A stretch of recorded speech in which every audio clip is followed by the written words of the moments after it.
Alhamdulillah, wassalamu ala rasulillah wa ala alihi wa ashabihi wa mawalah wa la hawla wa la quwata illa billah, amma ba'd.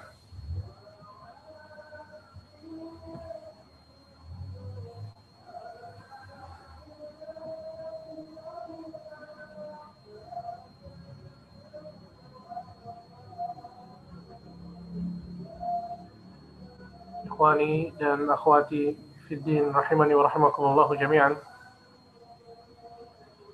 Alhamdulillah, kita bersyukur kepada Allah Subhanahu wa taala yang telah memberikan kepada kita semua banyak kenikmatan sehingga pada kesempatan kali ini kita bisa kembali bertemu ya untuk mengkaji kitab Khulasah Ta'zimil Ilm, yaitu kitab yang menjelaskan tentang bagaimana seseorang mengagungkan ilmu, memuliakan ilmu.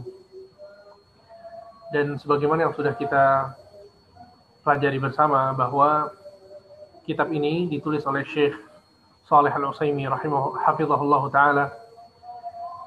Beliau menyebutkan 20 adab atau 20 prinsip yang harus dilakukan oleh seorang yang menuntut ilmu. Dan sudah kita bahas bersama prinsip yang pertama, yaitu tathhir wi'a'il ilm, membersihkan wadah ilmu, yaitu hati. Seseorang yang hendak belajar, seseorang yang hendak talabul ilm, menuntut ilmu, maka dia harus membersihkan hatinya terlebih dahulu. Karena sebagaimana yang sudah kita pelajari juga bahwa semakin bersih hati seseorang, maka semakin siap hati tersebut untuk menerima ilmu yang banyak. Dan sebaliknya, semakin hati itu kotor, maka hati tersebut tidak bisa menampung ilmu. Orang yang hatinya itu hasad, hatinya dengki, ada iri di sana. Bahkan sebagian orang suka riya, sum'ah, atau ujub, bangga, sombong, dan penyakit-penyakit hati yang lainnya.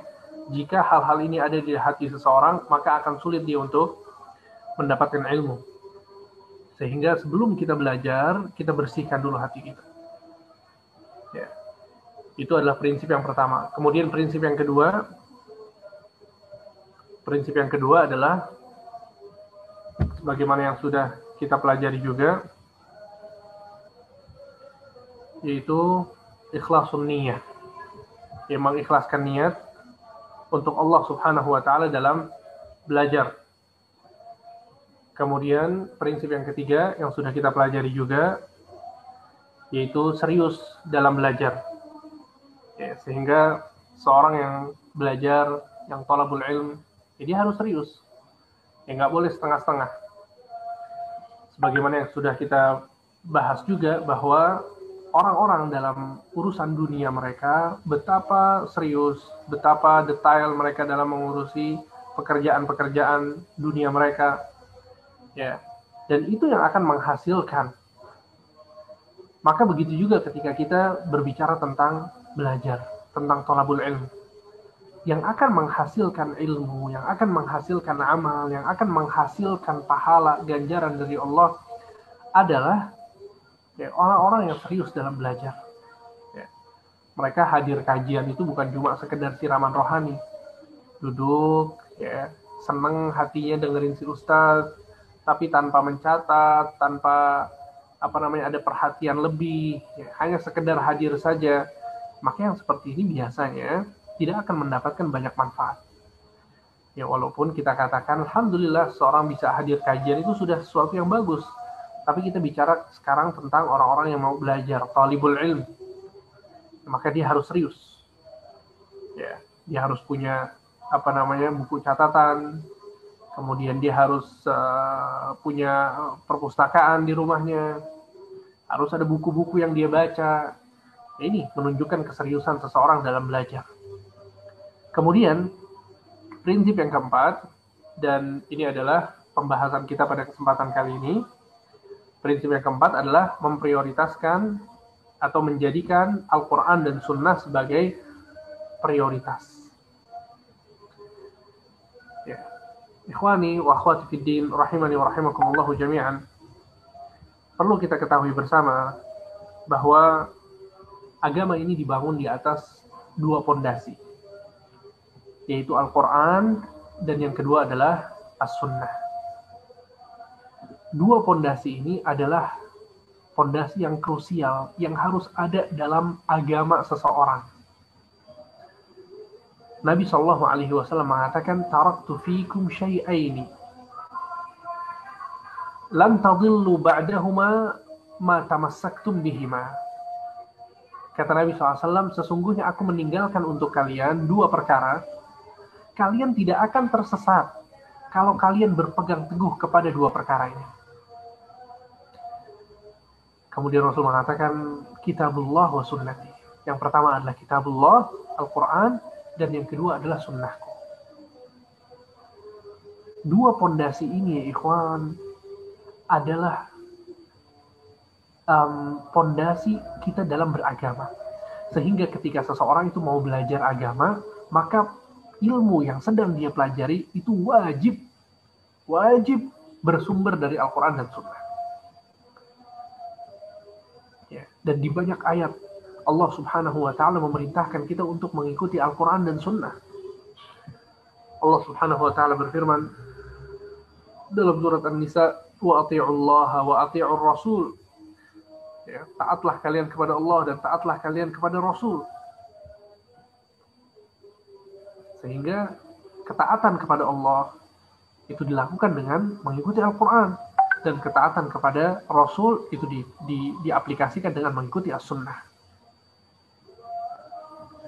Kemudian dalam ayat lain Allah Subhanahu wa Ta'ala berfirman, "Fala wa rabbika la yu'minun." Atau dalam ayat lain Allah Subhanahu wa Ta'ala berfirman, "Fa in tanaza'tum fi syai'in farudduhu ila Allahi war Rasul in kuntum tu'minuna billahi wal yawmil akhir." Jika kalian berselisih, maka kembalikanlah kepada Allah dan Rasul-Nya. Jika kalian benar-benar beriman kepada Allah dan hari akhir. Sehingga para ulama menyebutkan bahwa di dalam ayat ini Allah Subhanahu wa Ta'ala menjadikan tanda orang yang beriman kepada Allah adalah dia mengembalikan perkara-perkaranya kepada Allah dan kepada Rasul. Kepada Allah dan kepada Rasul. Dalam segala permasalahan. Dan para ulama salaf mengatakan maksud dari mengembalikan perkara kepada Allah adalah mengembalikannya kepada kitabullah, kepada Al-Quran.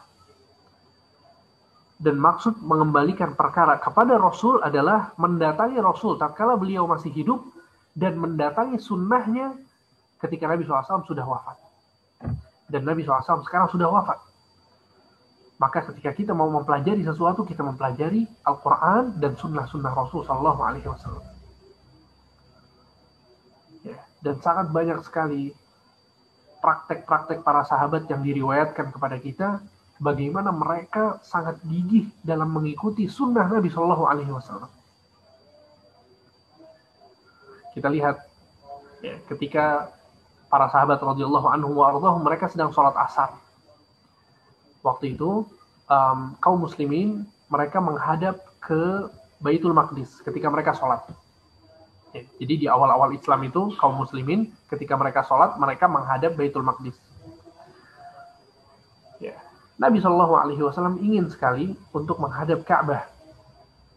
Maka Allah Subhanahu Wa Taala menurunkan ayat yang memerintahkan kaum muslimin untuk sholat menghadap Ka'bah. Sehingga Nabi Shallallahu Alaihi Wasallam memberitahukan kabar ini kepada sahabat-sahabatnya bahwa Ka'bah sekarang sudah menjadi kiblat baru bagi kaum muslimin ketika sholat. Maka sebagian sahabat keluar dari rumahnya, ya. Setelah mendengar kabar ini dari Rasulullah SAW, beliau keluar ke jalanan, kemudian mengatakan kepada orang-orang yang ada di Madinah, "Ala innal qiblata qad huwilat, ala innal qiblata qad huwilat." Sesungguhnya kiblat sudah berubah, sesungguhnya kiblat sudah berubah. Kiblat sudah berubah menuju Ka'bah. Maka sebagian sahabat yang mereka sedang sholat, mereka berputar. Di dalam sholat mereka yang tadinya menghadap Baitul Maqdis, mereka berubah. Yang tadinya menghadap utara, mereka berubah haluan menjadi menghadap selatan. Karena Makkah itu ada di selatannya Madinah. Ya, sedangkan Baitul Maqdis ada di utaranya Madinah. Ya. Sehingga inilah praktek para sahabat, bagaimana mereka betul-betul beragama sesuai dengan Al-Quran dan Sunnah.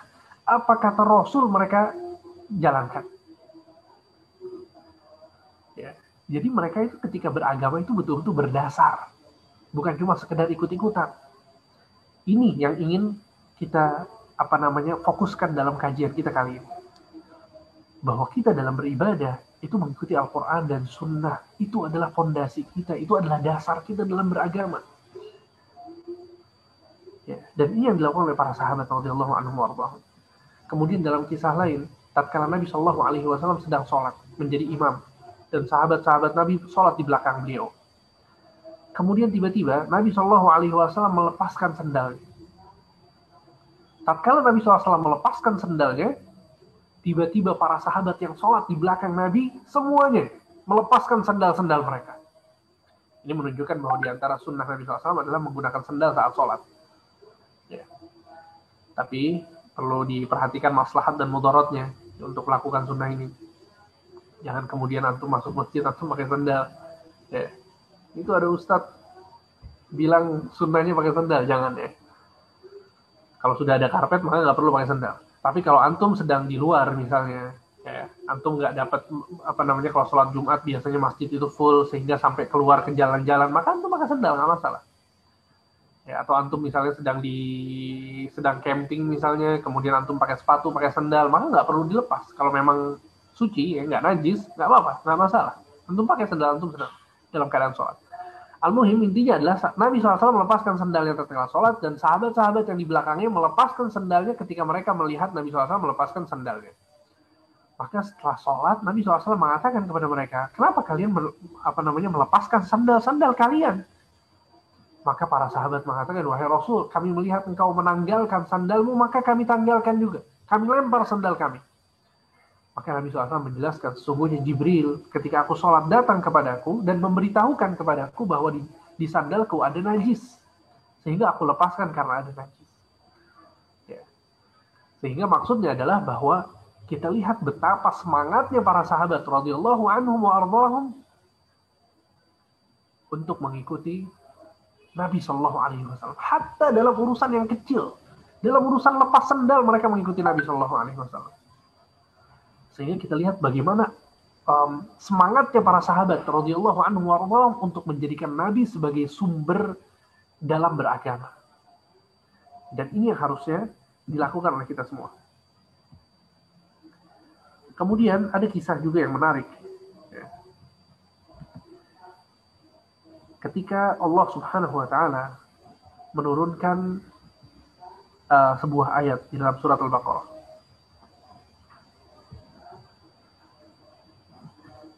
Ketika Allah Subhanahu wa taala menurunkan ayat yang ke-284 dalam surat Al-Baqarah. Allah Subhanahu wa taala berfirman, "Lillahi ma fis samawati wa ma fil ard, wa in tubdu ma fi anfusikum aw tukhfuhu yuhasibkum bihi Allah, fayaghfiru liman yasha' wa yu'adzibu man yasha' wallahu ala kulli syai'in qadir." Ini adalah ayat ke-284 dalam surat Al-Baqarah.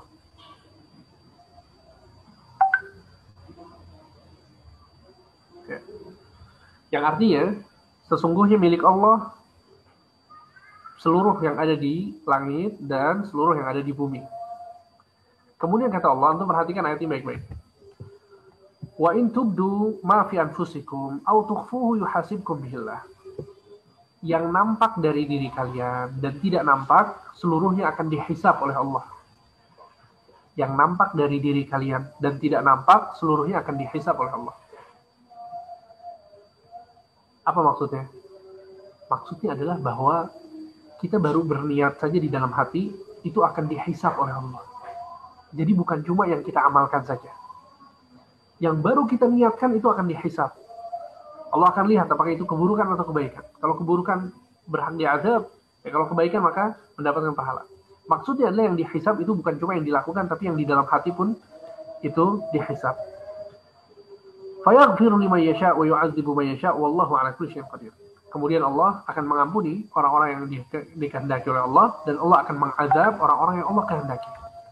Ya, dan Allah Maha Kuasa atas segala sesuatu. Ketika ayat ini turun, ya ikhwan, ya,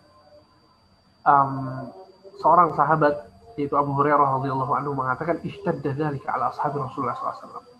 Ketika ayat ini turun, maka sahabat-sahabat Nabi mereka merasa takut, merasa ayat ini sangat berat bagi mereka. Bagaimana mungkin yang ada di dalam hati itu juga ikut dihisab? Allah akan meminta pertanggungjawabannya juga, bukan cuma yang dilakukan saja. Ini ayat yang sangat berat, ya kawan. Maka fa'atau Rasulullah SAW, kata Abu Hurairah, para sahabat yang merasa berat ini, mereka mendatangi Nabi SAW. Tsumma jasaw 'ala rukab. Mereka pun duduk di atas lutut mereka. Kemudian mereka mengatakan, ya Rasulullah, wahai Rasulullah, kullifna minal a'mali ma nutiq, as-salah, was-siyam, wal-jihad, was-sadaqah. Sesungguhnya kami telah diberikan tanggungan amal-amal soleh yang kami bisa lakukan. Kami telah diwajibkan untuk sholat, puasa, jihad, sedekah, itu bisa kami lakukan. Wa qad unzila 'alaika hadhil ayah wala nutiquha, dan sungguhnya ayat ini telah turun kepadamu dan kami tidak sanggup untuk melakukannya. Ada yang sanggup di antara kita untuk melakukan apa yang ada dalam ayat ini? Bahwa yang belum kita lakukan itu juga akan dihisab. Ada yang bisa membersihkan niatnya, nggak ada niat buruk sama sekali, nggak ada pikiran buruk sama sekali. Semuanya lurus, semuanya benar, semuanya soleh. Ikhwan, ini sangat sulit sekali. Makanya sahabat mengatakan kalau untuk sholat, puasa, jihad, sedekah, kita bisa melakukannya. Oke, nggak masalah wahai Rasul. Akan tapi ayat ini kita nggak bisa melakukannya. Maka Nabi Shallallahu Alaihi Wasallam mengatakan, aturiduna an taqulu kama qala ahlul kitabaini min qablikum sami'na wa asayna. Apakah kalian ingin mengatakan sebagaimana yang dikatakan oleh ahli kitab sebelum kalian, sami'na wa asayna, kami mendengar dan kami bermaksiat? Maka Nabi mengatakan, bal qulu sami'na wa ata'na, akan tapi katakanlah sami'na wa ata'na. Katakanlah kami mendengar dan kami taat. Kata Nabi, sami'na wa ata'na ghufranaka rabbana wa ilaikal masir. Katakanlah kami mendengar, kami taat, kami mohon kepadamu ampunan, kami mohon ampunan darimu ya wahai Tuhan kami, dan hanya kepadamu tempat kembali. Ya. Ketika sahabat-sahabat Nabi diperintahkan untuk melakukan ini, maka kata Abu Hurairah, ya, zallat biha alsinatuhum, maka semuanya mengatakan apa yang diperintahkan oleh Nabi SAW. Mereka mengatakan, sami'na wa ata'na ghufranaka rabbana wa ilaikal masir. Sami'na wa ata'na ghufranaka rabbana wa ilaikal masir. Sami'na wa ata'na ghufranaka rabbana wa ilaikal masir. Kami mendengar dan kami taat. Kami minta ampunan kepadamu wahai Tuhan kami, dan hanya kepadamu tempat kembali. Mereka mengucapkan ini. Kemudian setelah para sahabat mengeluhkan hal ini dan mereka taat dan patuh kepada Nabi SAW, maka Allah Subhanahu wa Ta'ala menurunkan 2 ayat selanjutnya, yaitu surat Al-Baqarah ayat 285 dan 286. Allah mengatakan, amanar rasulu bima unzila ilaihi min rabbihi wal mu'minun. Allahu Akbar. Lihat, kata Allah, amanar rasul telah beriman, bima unzila ilaihi min rabbih, dengan ayat-ayat yang diturunkan kepadanya, wal mu'minun. Begitu juga orang-orang yang beriman. Siapa maksudnya orang-orang beriman? Para sahabat Nabi. Ya salam. Para sahabat Nabi dipuji oleh Allah dengan menyatakan bahwa mereka adalah orang-orang yang beriman.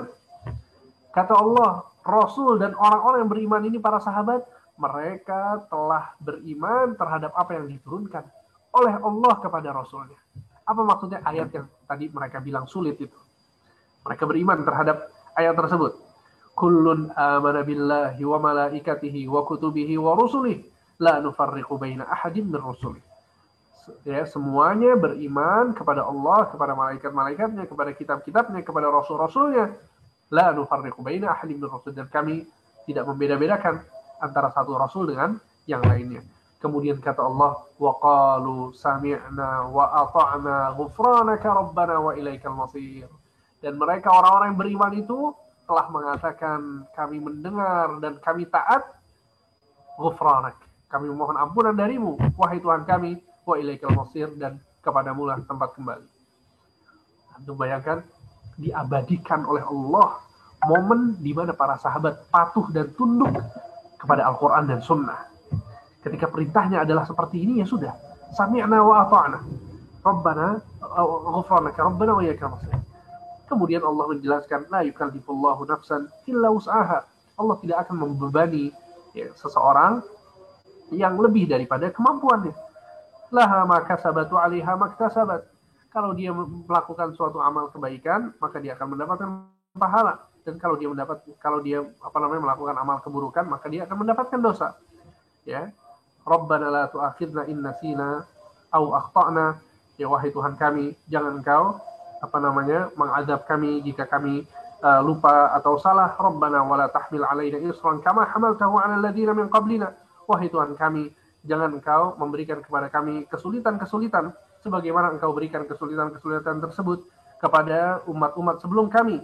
Rabbana wala tuhammilna ma la taqata lana bih. Wahai Tuhan kami, jangan Engkau membebani kami sesuatu yang kami tidak sanggup untuk memikulnya. Wa'fu 'anna waghfir lana. Maafkan kami, ampuni kami, warhamna, dan rahmati kami. Anta maulana fansurna 'alal qaumil kafirin. Engkau adalah pelindung kami dan menangkanlah kami di atas orang-orang yang kafir. Dan Allah Subhanahu wa taala mengajarkan kita untuk membaca ini di banyak kesempatan. Di antaranya sebelum kita tidur.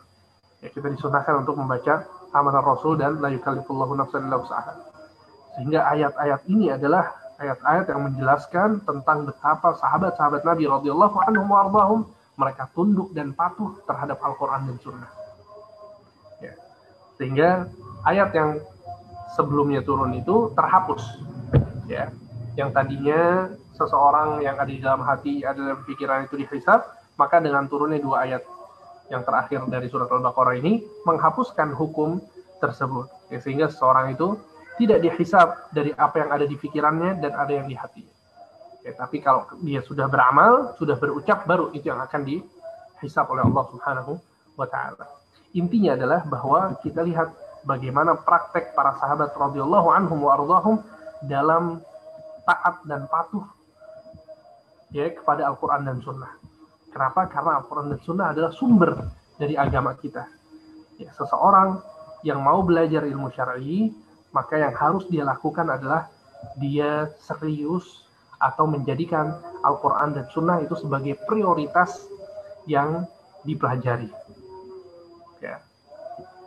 Penulis mengatakan, Inna kulla ilmin nafi'in maradduhu ila kalamillah wa kalami rasulih sallallahu alaihi wasallam.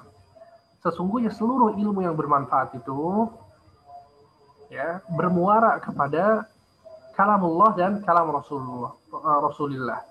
Ya, kepada perkataan Allah, firman Allah dan sabda Nabi sallallahu alaihi wasallam.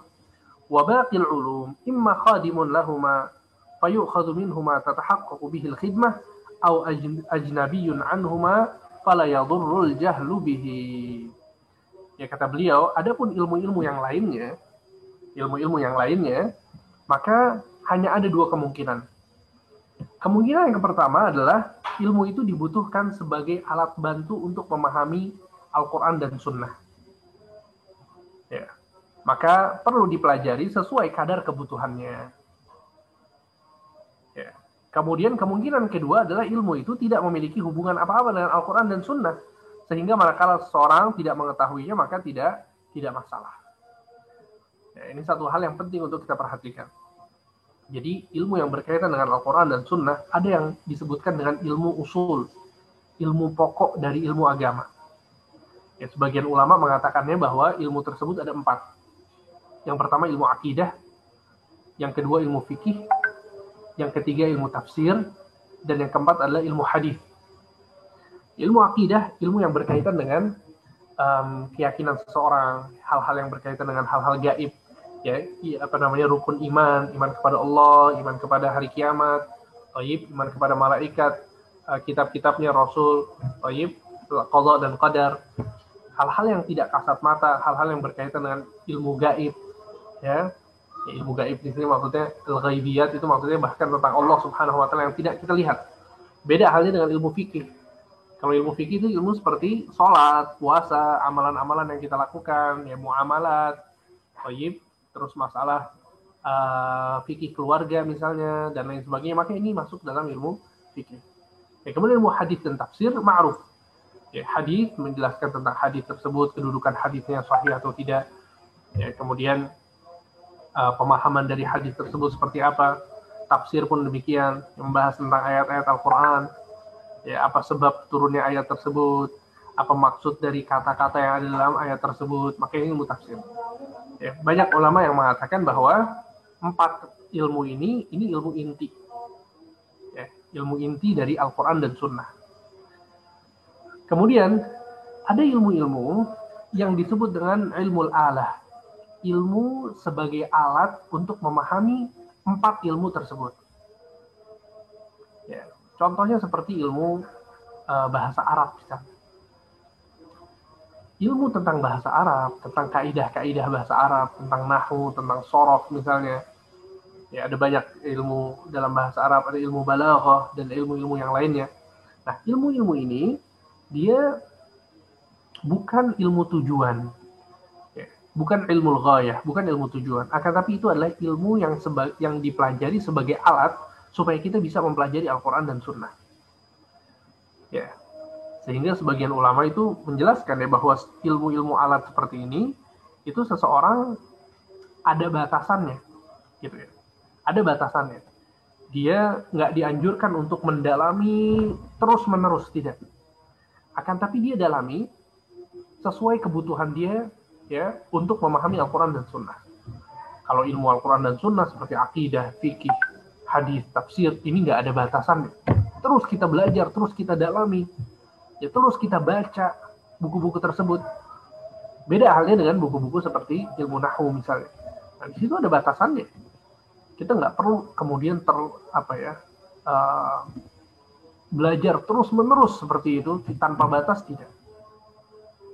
Ya, ada batasan-batasan yang disebutkan oleh para ulama. Baik. Kemudian juga ada ilmu yang disebut dengan ilmu usul fikih.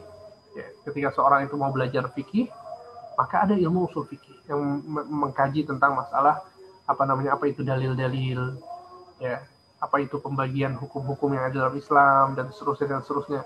Maka ini juga termasuk dari ilmu alat.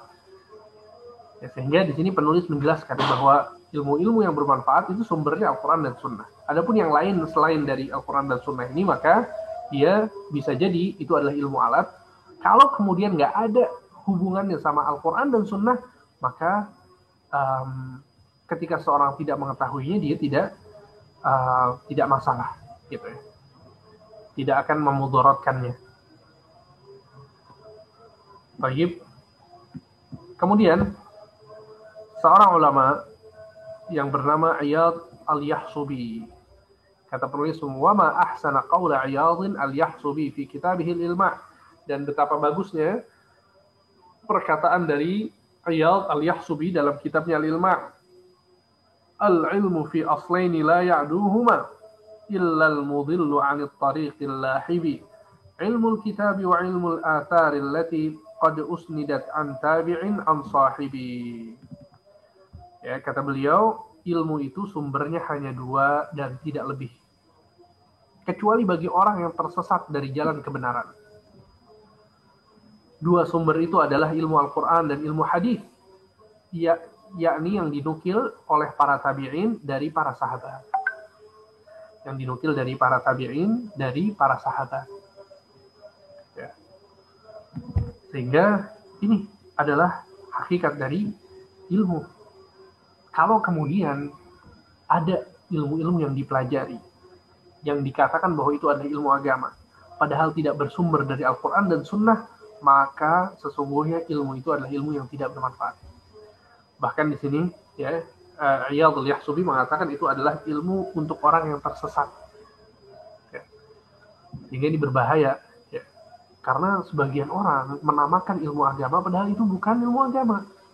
Bahkan na'udzubillah min dzalik, sebagian orang menamakan ilmu agama padahal hakikatnya adalah kekufuran, padahal hakikatnya adalah kesyirikan. Ya. Kalau antum tahu, sebagian orang yang belajar sebagian teman-teman yang belajar bela diri, itu di antara mereka ada yang cerita sama anak ya, bahwa kalau dia itu udah sampai sabuk tertentu gitu ya, udah lama belajarnya, nanti diajarkan ilmu putih disebutnya. Baik. Nah, itu ilmu untuk menjaga diri dia, ya kan. Kemudian terkadang ada bacaan-bacaan Al-Quran juga, ya, mendatangi seorang tokoh misalnya, ya, dikemas seakan-akan itu adalah dari agama Islam, seakan-akan itu adalah budaya Islam. Kemudian dia diperintahkan untuk menyembelih ayam misalnya, atau menyembelih pakai ilmu-ilmu yang seperti ini sama sekali bukan ilmu Al-Quran dan Sunnah. Bahkan Al-Quran dan Sunnah ya menyebutkan bahwa ilmu-ilmu seperti ini adalah sebuah kekufuran. Wa ma kafara Sulaimanu walakinna syayatin kafaru yu'allimuna an-nasa as-sihr. Sesungguhnya Sulaiman tidak kufur, akan tetapi para syaitan yang kufur yang telah mengajarkan sihir kepada orang-orang. Sehingga para ulama sepakat bahwa mempelajari ilmu sihir itu hukumnya adalah kekufuran, mengeluarkan seseorang dari agama Islam. Nah, kalau yang kemudian ilmu yang kekufuran ini, ya dikatakan bahwa itu adalah ilmu agama, maka kita katakan illal mudhillu 'anit tariqil lahibi, sebagaimana yang dikatakan oleh Iyadh al-Yahsubi. Ya, kalau ilmu tersebut keluar dari Al-Quran dan Sunnah, maka itu adalah ilmu yang orang yang tersesat. Apalagi ilmu tersebut yang berkaitan dengan sihir, dengan kekufuran. Ya, alhamdulillah min dzalik. Sehingga disinilah pentingnya seseorang itu untuk mempelajari ilmu yang bersumber dari Al-Quran dan Sunnah. Ini sangat disayangkan sekali ya, sangat disayangkan sekali. Ya. Dan ini juga terkadang kita lihat ya, dari sebagian orang yang suka menyampaikan kebaikan, ya, tapi sedikit sekali hadis-hadis yang disampaikan, sedikit sekali ayat-ayat yang disampaikan. Ya. Sehingga nasihat anak untuk antum semua yang sedang belajar ini, kalau antum mau menyampaikan kebaikan kepada orang lain, usahakan antum punya dalil dari Al-Quran dan Sunnah yang antum sampaikan. Dan betapa indahnya dakwah yang tersampaikan ya, dengan sebutkan dalilnya. Dan ini salah satu bentuk rahmat seseorang yang mengajak orang lain kepada kebaikan. Ya. Orang yang punya kasih sayang yang besar, dia akan menjelaskan kepada umat, dia akan menjelaskan kepada orang lain yang sedang diajak bahwa yang saya usung ini, yang saya ajak ini bersumber dari Al-Quran dan Sunnah. Allah mengatakan demikian, Nabi SAW mengatakan demikian. Ya, maka ini salah satu bentuk rahmat yang sangat luar biasa. Ya, sehingga inilah pentingnya seseorang itu belajar ya, dengan mendalami Al-Quran dan As-Sunnah. Ya, mendalami Al-Quran dan As-Sunnah.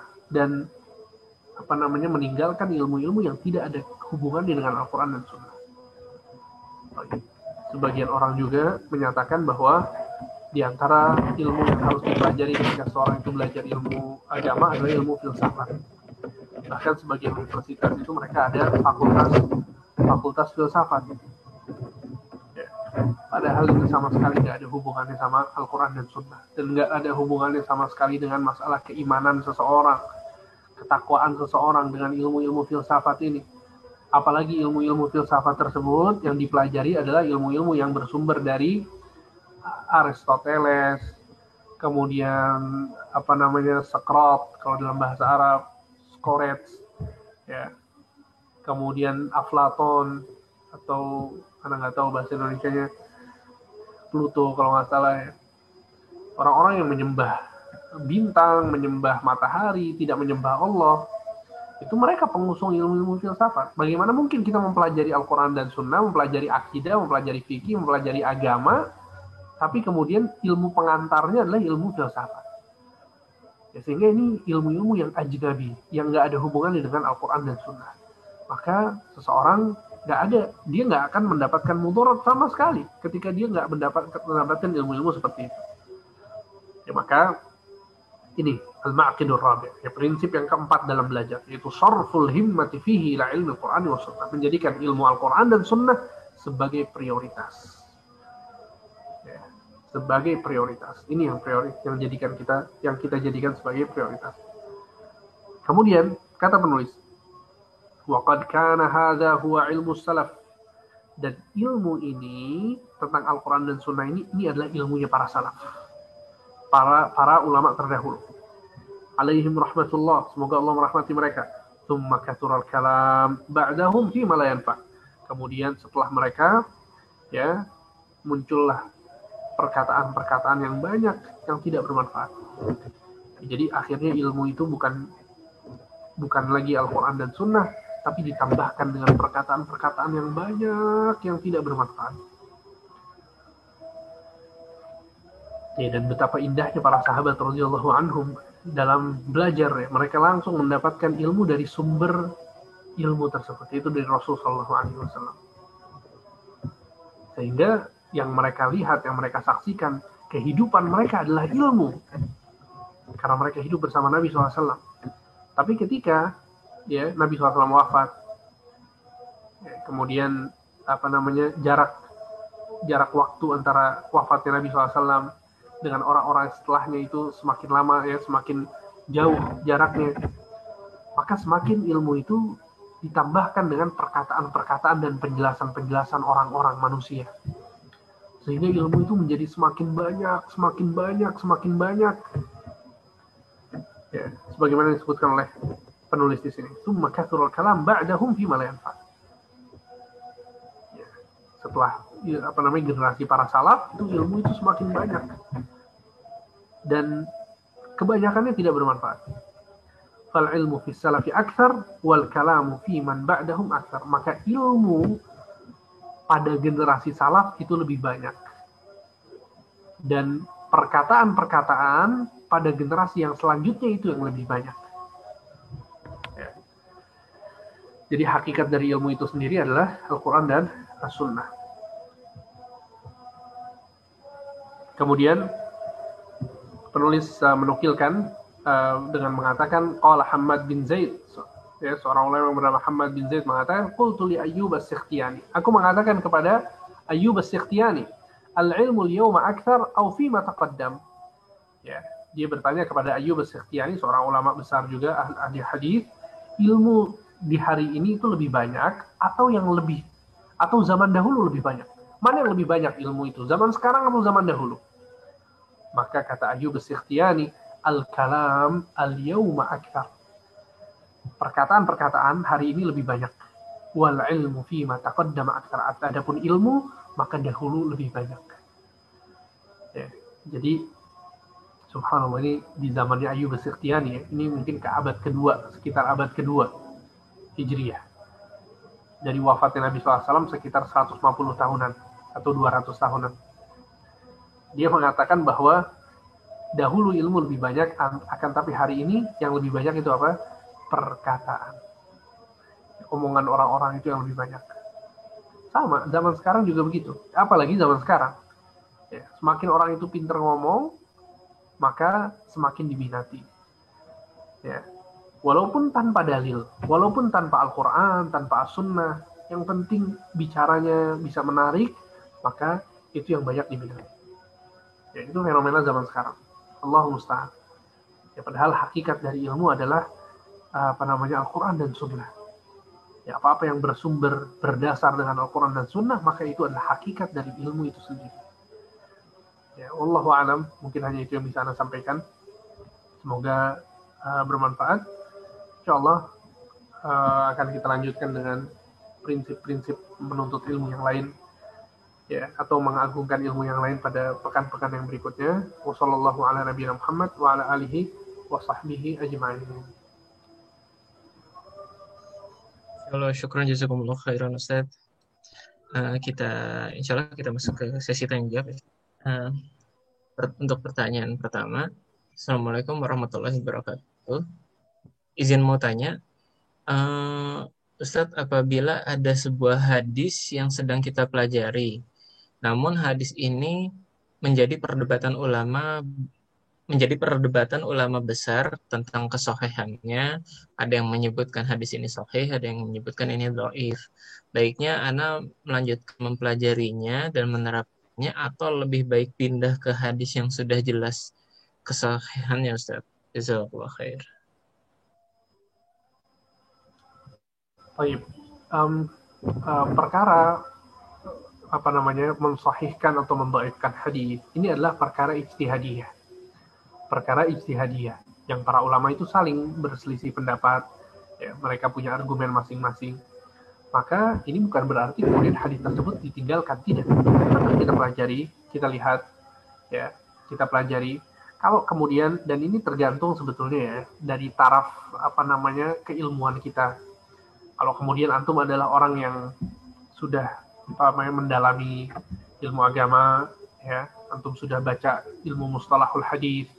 Mustalahul hadis itu ilmu alat yang bisa apa namanya kita gunakan untuk mengetahui bahwa hadis ini sahih atau dhaif. Ilmu tentang mustalah, tentang apa namanya penamaan para ulama terhadap hadis-hadis itu sendiri. Nah, kalau antum sudah memiliki keilmuan yang baik, maka di situ antum bisa memilah di antara pendapat-pendapat ulama tersebut. Ya, kalau kemudian kita adalah seorang muqallid, maka kita adalah seorang talibul ilm yang masih baru saja belajar, maka ya, tugas kita adalah muqallid. Ya, kita mencontek ya, ulama besar yang apa namanya kita anggap dia adalah ahli hadis dan kita apa namanya mengikuti dia dalam bidang ilmu tersebut. Maka ini nggak masalah.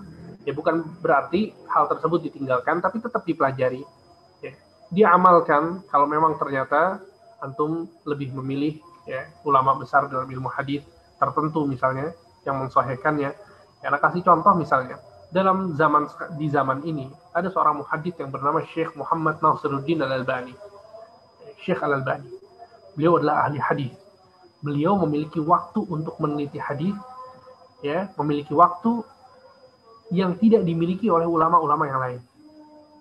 Oleh karena itu Syekh Ibnu Utsaimin mengatakan kita zaman sekarang sudah mengikuti Syekh Al-Albani.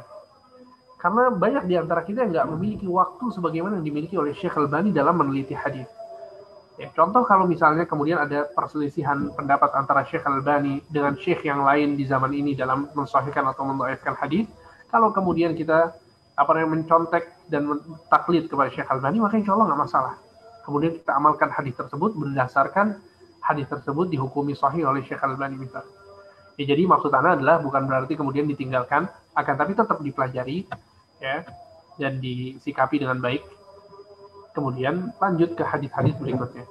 Dan jangan lupa ya bahwa belajar itu harus ada gurunya, harus ada syekh, harus ada guru yang membimbing.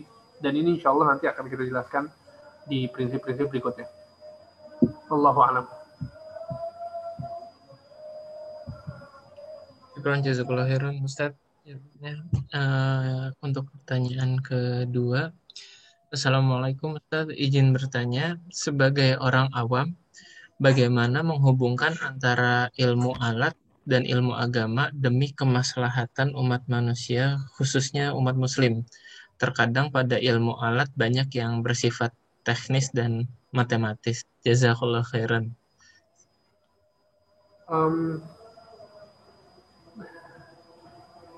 Kita berusaha untuk semaksimal mungkin dalam belajar. Kita nggak mau setengah-setengah dalam belajar. Maka yang harus dilakukan adalah kita harus apa namanya mengimbangi antara ilmu alat yang kita pelajari dengan ilmu apa namanya ilmu tujuan sebagaimana yang tadi disebutkan. Ya, sehingga seseorang itu perlu belajar bahasa Arab, ya. Seseorang itu perlu belajar dasar-dasar ilmu usul fikih. Dia belajar tentang ijma, misalnya kesepakatan para ulama itu seperti apa, ya, perkataan sahabat itu dalil atau bukan, kapan perkataan sahabat menjadi dalil, kapan perkataan sahabat bukan dalil. Ya, ini hal-hal yang berkaitan dengan ilmu usul fikih, ilmu alat. Ini penting untuk dipelajari, ya, agar kita bisa lebih mendalami Al-Quran dan Sunnah.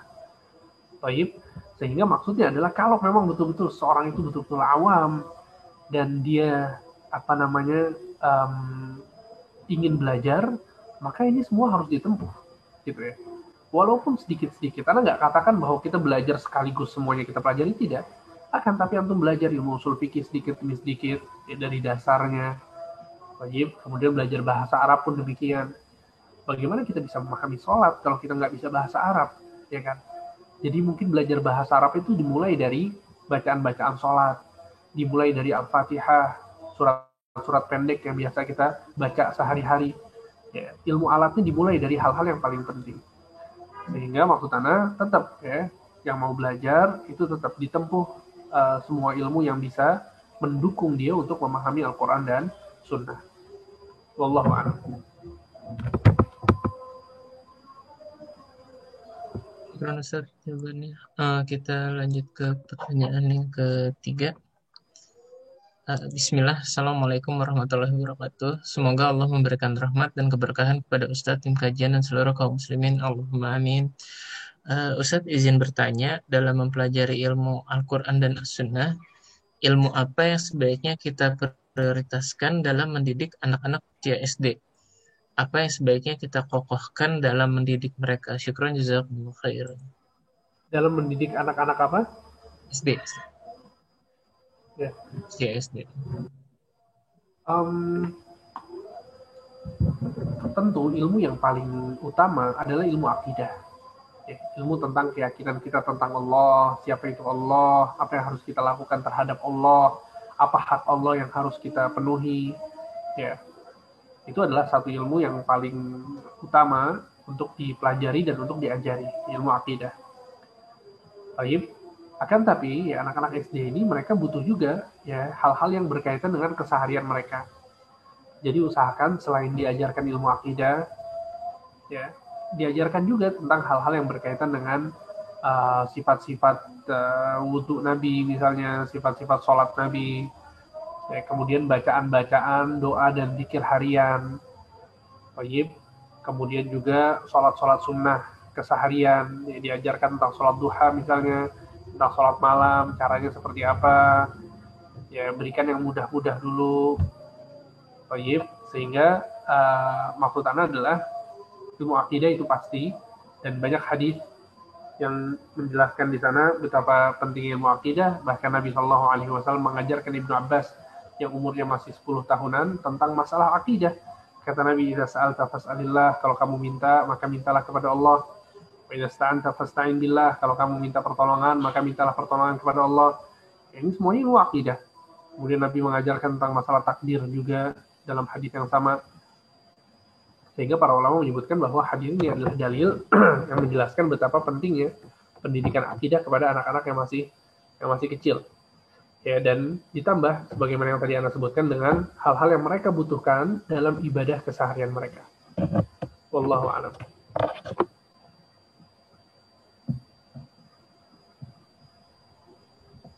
Syukran Ustaz. Kemudian pertanyaan berikutnya,